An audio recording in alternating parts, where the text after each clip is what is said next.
leaves on green trees flee, and hairs on heads turn gray in the state of disarray defined as life. So pride smiles and looks aside as chaos battles human wit.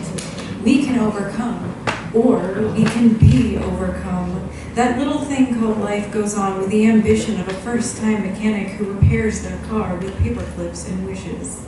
Hard times do not discriminate. Everyone is subject to a chaotic fate.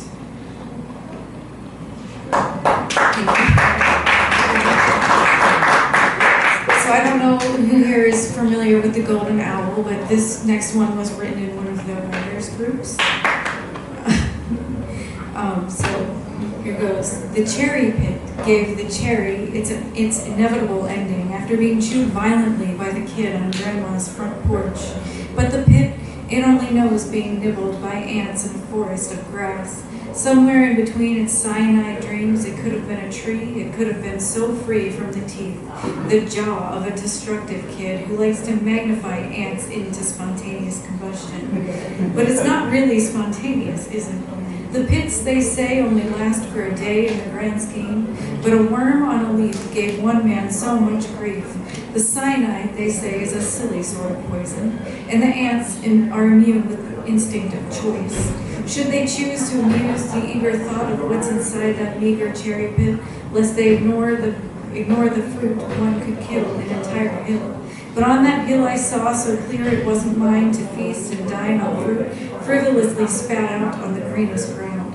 They say the grass is greener, but Jonah could have had a cleaner point of view. But you see, God built him askew so we could understand and be renewed. I am not a pit.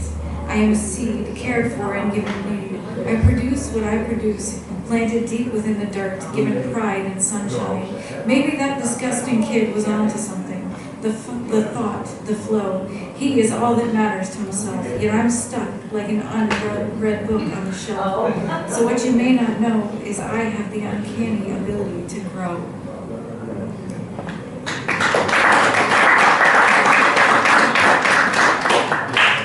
This next one was written after I got some unsolicited advice one time, and I didn't really know how to feel about that.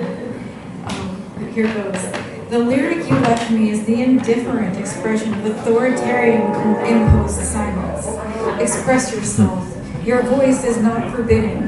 Don't you dare accept advice from unenlightened loons. Can I say that again? Don't you dare take advice from unenlightened loons. You see, my eyes are open wide. I'm aware I'm imperfect. I don't fall sweetly in tune. My ears understand but didn't ask how I could put on a better mask to pretend I'm in someone else's shoes. The twisted truth of attitudes aloof and deceit, he knows no boundaries. He's standing on the edge, tempting you to lose.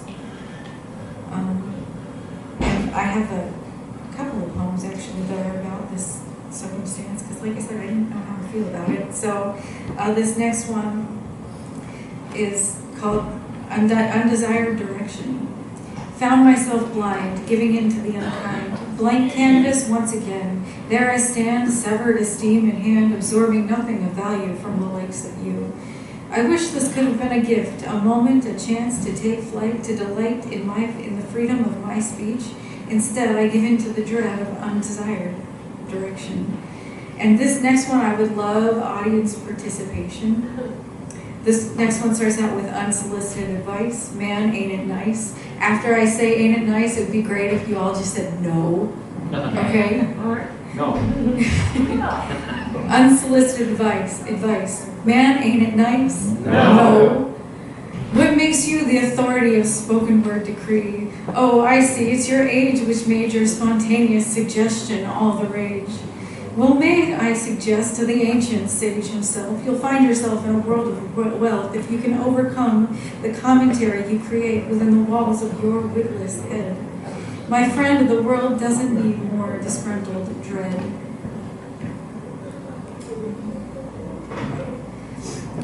The next one is titled Planted on God's Need. Would you believe I saw life in squiggly lines and evolution? I held out with purpose to understand a primordial benefit to God's plan. But who can understand God in his infinite glory? Certainly not myself, or I would succumb to faith's diversion.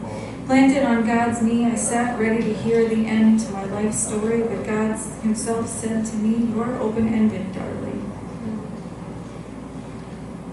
Thank you.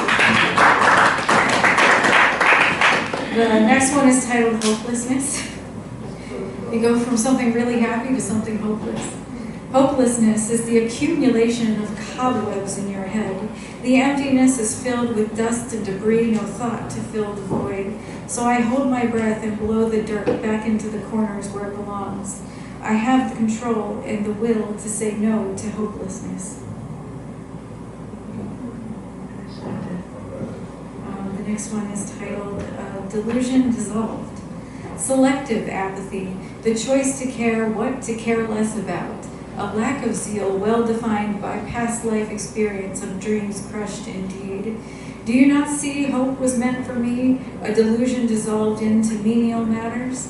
What can we do but be overcome by your aura of humdrum? Carry on, but don't forget your faith in a world dying, overcome by holy bread which should have been broken and shared with fellowship. But I can't read God's mind, and heaven knows I've tried. Wow.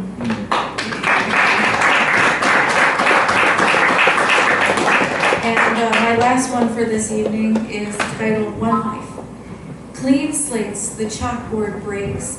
Dusty debris breathes deep into lungs with the exhales of endurance.